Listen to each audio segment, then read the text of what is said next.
때 내가 코로나 2번 걸렸는데, 첫 번째 코로나 걸렸을 때는 그래도 이제 한 2주 정도 구석 들어가 있었고, 그리고 두 번째 코로나 걸렸을 때는 너무 아파가지고 진짜 너무너무 아픈데 병원에서 안 받아주잖아요. 39도 40도 막 이렇게 되는데 너무 아파서 정말 끙끙 앓았는데, 아프니까요 못 일어나겠어. 진짜 못 일어나겠고 119 전화 그 숫자도 못 눌러. 진짜 너무 아프니까 119 그 숫자 눌러서 전화를 해야 되잖아요. 그런 생각도 안 들고 너무너무 아파졌어요.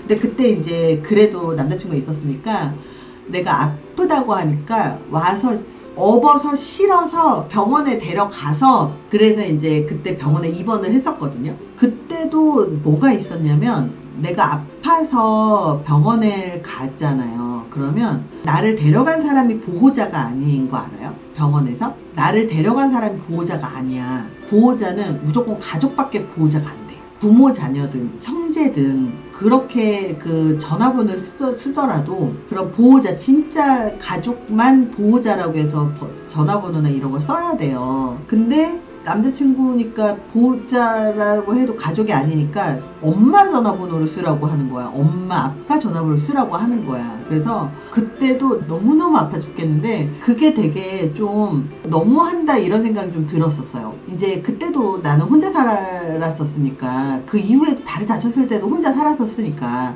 진짜 혼자 살면 우리가 건강할 때는 전혀 문제가 안 돼요. 건강할 때 전혀 문제가 안 되는데, 내가 이제 아프잖아. 아프면 이거를 기억해야 돼. 뭘 기억해야 되냐면, 혼자 살면서 돈 있고 능력 있고 재산 있고 이래서 혼자 살아도 괜찮아. 이건 진짜 하수가 얘기하는 거고, 진짜 우리가 정말 중요한 건 아프잖아요. 혼자 살다가 아프잖아? 그러면 병원을 못 간다고, 얘들아. 그리고 내가 어떤 일을 들었었냐면, 예전에 어떤 분이 이제 형제가 하나 있고 엄마 한 분의 형제가 이제 살았던 거야.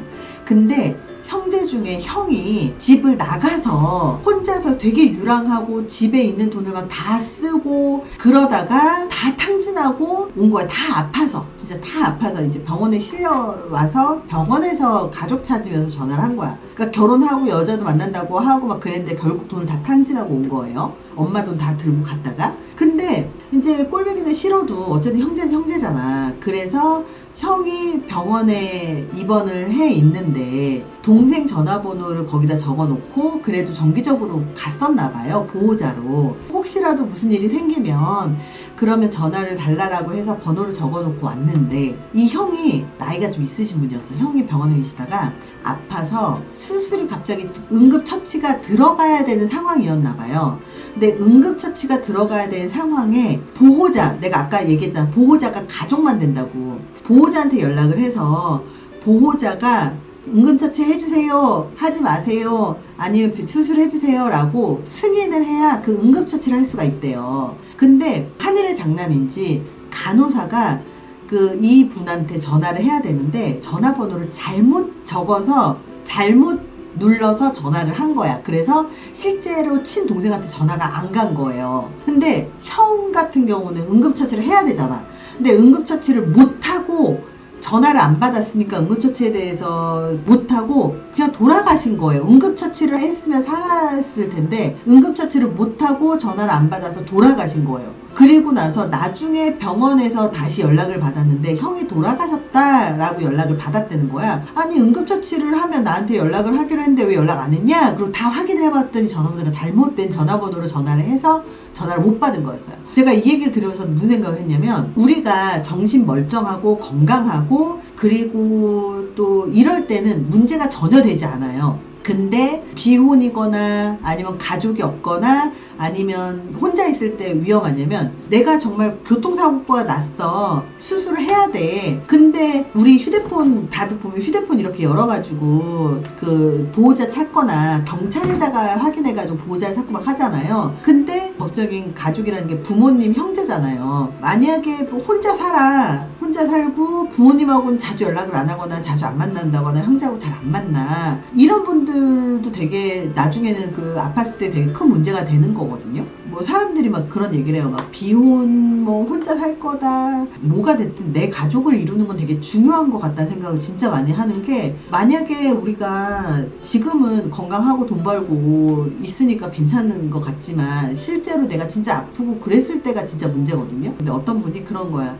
45인가 남자분이 비혼해, 미혼해, 그리고 되게 재산도 되게 많고 능력도 있고 그리고 되게 잘생긴 분이 하나 또 있었나 봐. 근데 중요한 건 이 사람이 운동하고 그리고 사우나 갔다 나오면서 그대로 꼬꾸라져서 심장마비로 사망한 거야. 이게 말이 안 되는 거지. 아무리 운동 잘하고 건강하고 이 돈 있으면 뭐 할 거야.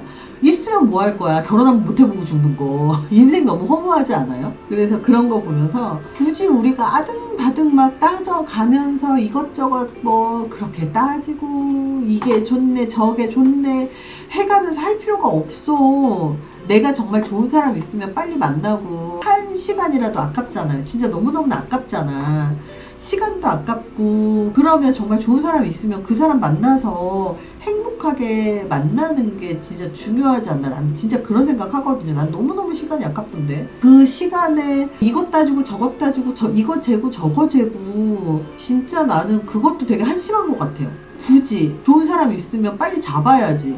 그거 못 잡고 그 사람 딴 사람한테 가면 그거 후회하는 거 자기 목 아닌가? 그래서 굳이 나는 뭐 이거 재고 저거 재고가 중요하지 않은 것 같아요. 어차피 나이 30 중반만 넘어가면 서로 일하고 서로 돈 잘 벌고 자기 일 잘하고 다 잘 살아요. 서로 돈 모아서 조금 생각이 뭐 다르거나 그렇게 하는 것들이야. 서로 조율해가면서 하는 거지. 뭐 대단하게 뭐 대단한 부귀영화를 누리겠다고 뭘 그렇게 따지고 막 그러냐.